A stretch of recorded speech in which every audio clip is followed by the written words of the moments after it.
Well, thank whatever, it's Friday. Good morning. It's a beautiful day.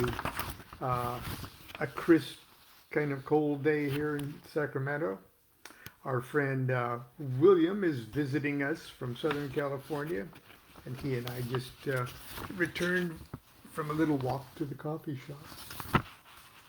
But anyway, I hope you're enjoying yourself and ready for a fun weekend of some kind. Uh, I think this afternoon we're going to the Crocker Art Museum here in Sacramento. It's only one of a couple of outings that we've had since we've moved here.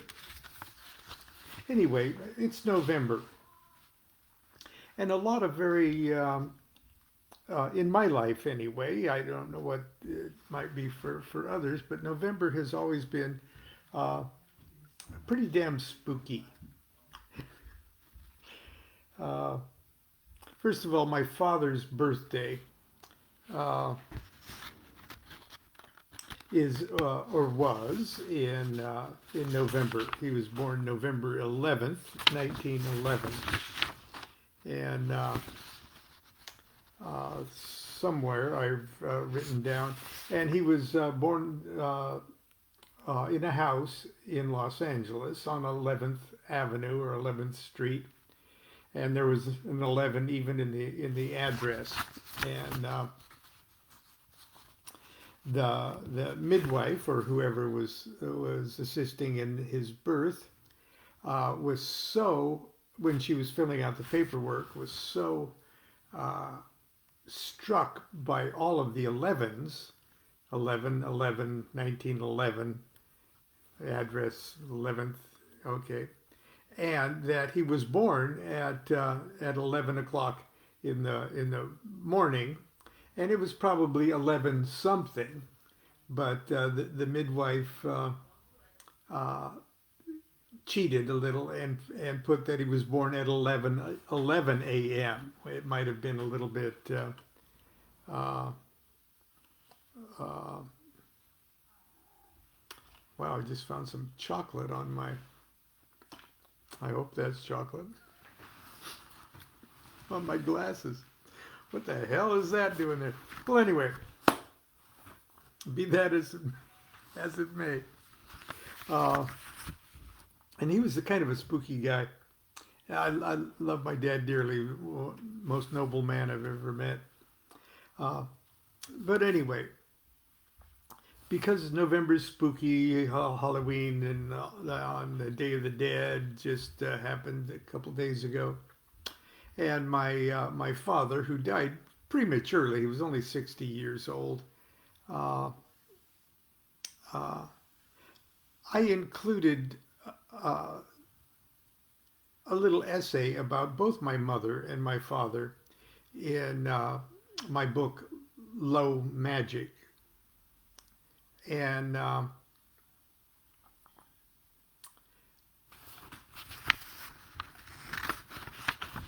think I misspoke and said it was in Homemade Magic. Uh, be that as it may, I'm going to share with you this November morning my few words about my father and the magic from his side of the family.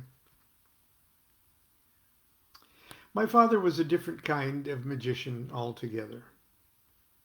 He was a quiet and moody Scorpio, given to bouts of depression.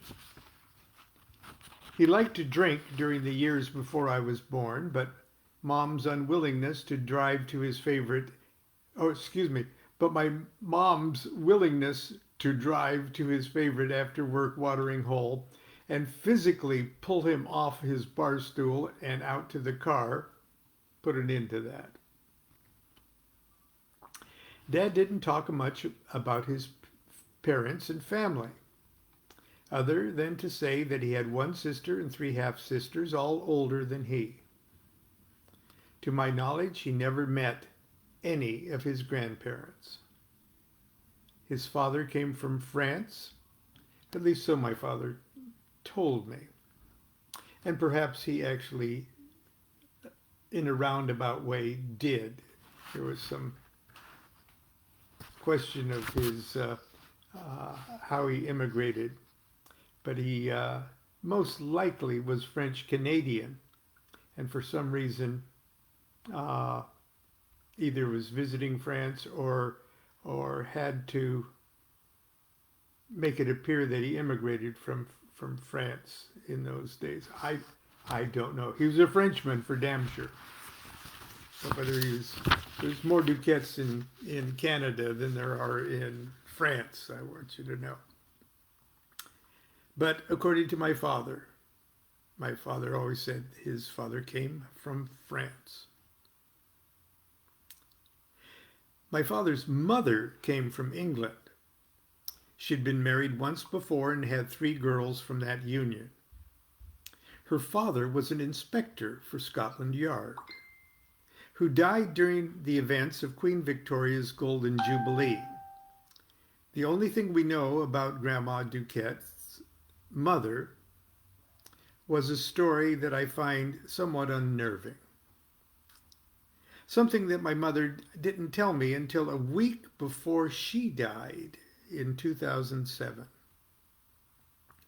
I was almost 60 years old when I heard this tale.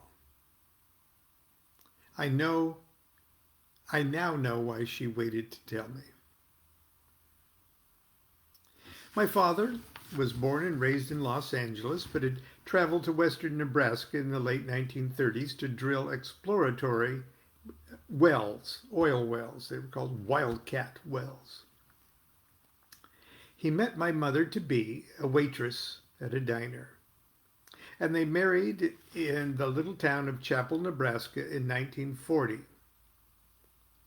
When the newlyweds returned home to California, my father was stunned to discover that while he'd been away, his father died. And his mother lay dying. From her deathbed, the poor woman asked to talk alone with my mother, her new daughter-in-law, my mother-to-be. She asked my mother-to-be if she planned to have children. When Mom answered in the affirmative, the old woman pleaded with her to reconsider. Don't have his children. We are cursed. There is evil in our blood. She then tearfully confessed that her own mother was a witch. Now, I think here I must pause and point out that for this woman, born in the late 1800s, the word witch did not refer to a person who wholesomely embraces the life-affirming, earth-centered worship of today's neo-pagan movement. Instead, witch referred to a woman who delighted in doing evil things for evil's sake. She then went on to relate how her mother fed on the fear and misery of others, how she would sit on the steps of her London flat and curse passers-by, especially pregnant women, then later delight in reports of their miscarriages and deaths in childbirth. She poisoned dogs and cats. She spread vile rumors about neighbors and relatives for no other purpose than of ruining lives. So hated and feared was she in the neighborhood that no child was allowed to play with her children, and if not for the fact that her husband was a policeman, the family would have been burned out. None of my father's 4 sisters had any children. I've later found out that one did indeed have a child. But at the time I wrote this, and according to my father, who was reporting all of this stuff, they hadn't. None of my father's 4 sisters had any children, perhaps warned off by tales of evil blood. My mother, on the other hand, was a different creature altogether. When I asked her if Grandma DuQuette's warning had scared her, she coldly answered, "No. Where would you and Mark be if had I listened? I wasn't going to let that old witch tell me what to do." I think in this case, Mom's magic served a very good purpose. It dug its heels in and triumphed over fear and superstition, albeit with a bit of fear and superstition of her own. Even though my father wouldn't live the luckiest of lives, even though my brother and I have had our share of ups and downs, I don't believe that any of the DuQuettes who sprang from this strange woman's loins are cursed with anything more sinister than our own human shortcomings. However, this unsettling story now makes me recall that for my entire childhood, whenever I did something my mother disapproved of, she would shake her finger at me and tell me in deadly earnest that I was, quote, possessed with the devil, unquote. Now, I hear you thinking out there all of these Freudian thoughts, or okay, but that's absolutely true. I must also confess that at times I can be possessed by a disturbing, dark, and hateful nature. When I perceive that I've been wronged, when someone cuts me off on the freeway, when I hear of or observe the mistreatment of other people or animals or my country or my planet, I become so overwhelmed with the most monstrous, blood-curdling images of what I would do with such people if they were at my mercy in some fantasy torture chamber, that I have to use every weapon in my mystical arsenal to force myself back to sanity. At times like this, I'm mindful of a great-grandmother who poisoned people's pets and delighted in the news of miscarriages. And on that dark and spooky note from that chapter of Low Magic, we'll end today, and we'll all start our weekend hopefully doing something pleasant. And we'll see you on Monday. The reason I think I had homemade magic on my mind is because homemade magic is coming out in a new edition. And the publisher this time will be the Magical Omaha people, the Next Millennium people that did such a wonderful job with the tarot cards. It'll have a new chapter or new chapters and other treats that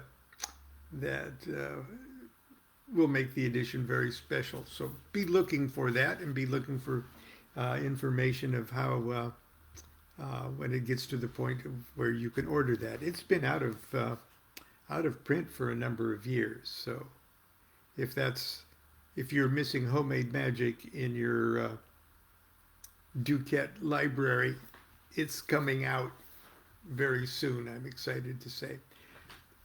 Other than that, that's it. Continue. Have a great weekend. Start it right now. Continue to be good to yourself and be good to each other. Do what thou wilt shall be the whole of the law. Love is the law. Love under will.